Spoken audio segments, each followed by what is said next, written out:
خبرم رسید این شب که نگار خواهی آمد.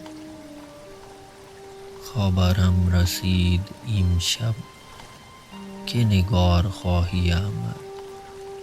سر من فدای راه که سوار خواهی آمد.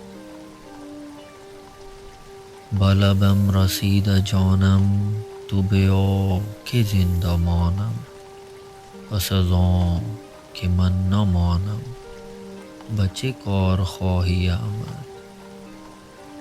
همه آهوان صحرا سر خود نهاده بر کف، به امید آن که روزی به شکار خواهی آمد.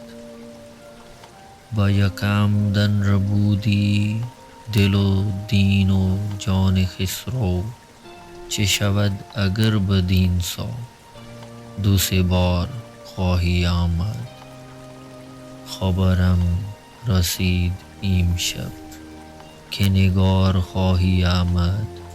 سر من فدای راه که سوار خواهی آمد.